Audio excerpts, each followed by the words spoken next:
Hello YouTube fans, my name is Leo, and welcome back to another video by the Supersonic Lion. In this video, I'll be discussing an island that if you even try to go to, you are most likely not going to make it back alive.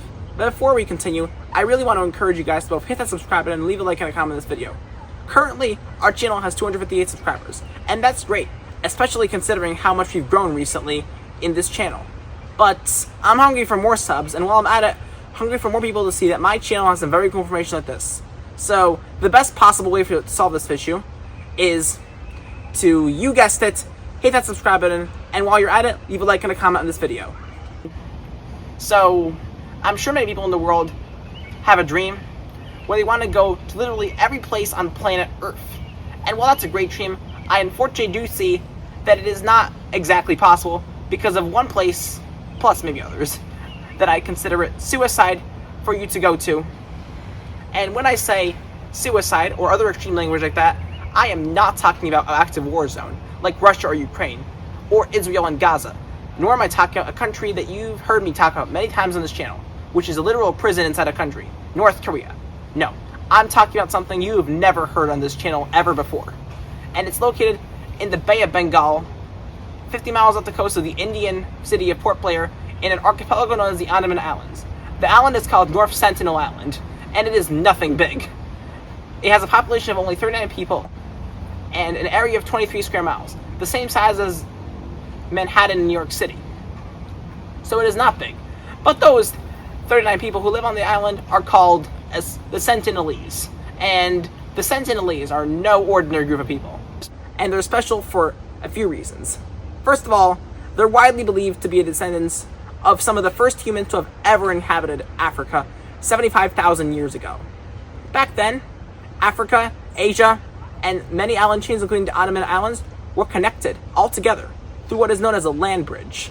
So the Sentinelese, although they weren't called that back then, were just able to walk to what would become North Sentinel Island by the land bridge. But 26,000 years ago, after the end of the last ice age, that land bridge broke through the process of plate tectonics. And then the Sentinelese would be indefinitely trapped on North Sentinel Island in the Andaman Islands.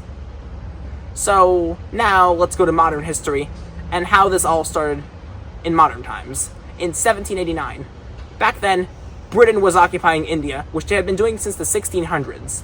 And they set up a penal colony in Port Blair for anybody who would rebel against their government. But the actual island of North Sentinel itself was discovered much later in 1880 by British aristocrat Maurice Vidal Portman, who sailed around the island several times throughout the decade of the 1880s, and at first he believed the island to be very uninhabited, which he believed for 3 days at first, until he realized some people with bows and arrows, completely naked, were chasing him and attacking him. Before I continue with this story, did you realize that I said bows and arrows and hunter-gatherer style? Isn't that the history you learned from 1600 BCE in Mesopotamia and ancient China in your 7th and 8th grade world history classes? If so, I'm glad you realized, because that's a very odd trait, and let me explain why that is. You see, the Sentinelese have absolutely no comprehension of anything that's going on in today's world. They have never heard of cell phones, computers, YouTube, Instagram, Facebook, Twitter/X, TikTok. They have never heard of what happened in 1976, in 1876, or even when the US first became a country in 1776. They have never heard of it because effectively for them, the year is 1600 BCE, and they are still on hunter-gatherer style, completely naked, using bows and arrows without any of the current technology that we have today, anybody watching this video right now. Now back to the story of Portman, who eventually found an elder couple with 4 children, kidnapped them back to the island, where the elders caught diseases and died. Just like what happened with Christopher Columbus's expedition to the Americas in 1492. The American people had no comprehension at all of these diseases, because they were living a completely different life to the Europeans back then, and they died of diseases like smallpox and others. Same thing happened with the Sentinelese. And there are a few theories suggesting why the Sentinelese would inhibit the behaviors we see today. Maybe the children who came back to the island, Portman brought them back to the island with gifts and dumped them back on the island as compensation for everything that happened, those children could have told generations to come about what happened to their elders. Or those children could have also caught diseases from Port Blair and killed some more of the population. Either way, this will explain why every time Portman continued to travel across in the 1880s, he'd be attacked by bows and arrows. And the same thing presumably happened in 1896, when somebody seemingly escaped the Port Blair penal colony and was unfortunate enough to sail by the island, where their body was later discovered, presumably killed by the North Sentinelese.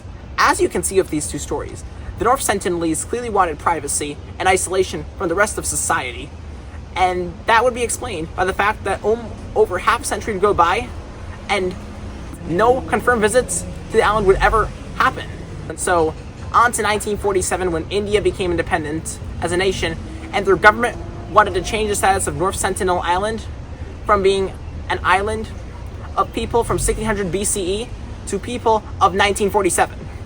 And it wasn't going to be easy to do that, because first of all, as you can see, the Sentinelese were prone to attacking with violence every time somebody tried to invade their territory, and second of all, their language they spoke was unlike anything in the world, forcing anthropologist Trilakam Pandit, who started an expedition there in 1967, to use actions instead, by giving them gifts. And at first sight, those gifts would just jump back into the ocean, and they would be attacking him in each of his expeditions.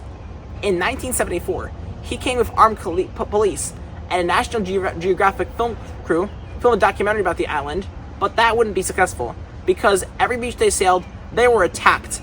And then eventually, the documentary director got struck in the thigh with a bullet from a bow and arrow. So that didn't end well, and National Geographic was forced to cancel the project altogether. But Pandit himself was not undeterred.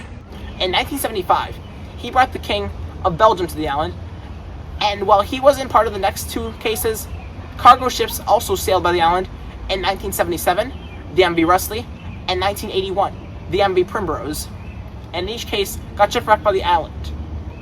But the big breakthrough for Pandit came in 1991, when he brought a woman to the island, and the key word here is woman. You see, everybody who came to the island, at least that we know of, were men, and women seemingly were more trusted by the Sentinelese. For the first time in history, the Sentinelese and Pandit were seen holding hands, holding a gift together. It seemed like the breakthrough just came, and the Sentinelese were now learning what was going on in the present 1990s, except they weren't, and before any expeditions could happen soon, Pandit had to retire, having turned the mandatory retiring age of 58 in 1992, and the Indian government ended up banning the island from any travel for the purpose of protecting the Sentinelese and the regular humans who could die from the Sentinelese. But just because the Indian government banned it with a 3 nautical mile radar where the Indian Navy was patrol, didn't stop everybody, such as 2 fishermen illegally fishing in the illegal area in 2006, and most importantly, in 2018, the American missionary John Allen Chau, having came to the island, and in order to spread Christianity there, he quarantined for 11 days, learning from what happened to Portman in the 1880s, and then illegally coerced the fishermen to take him to North Sentinel Island, where he went only to face his death later. So all these stories should show you something, that I would not recommend you going to North Sentinel Island for any reason at all, because if you do, you're probably not going to make it back alive. Pretty cool, right? Well, maybe not cool, but hope you enjoyed this video. That's all the information I have for this video. Bye, see you next time, and comment, like, and subscribe for more.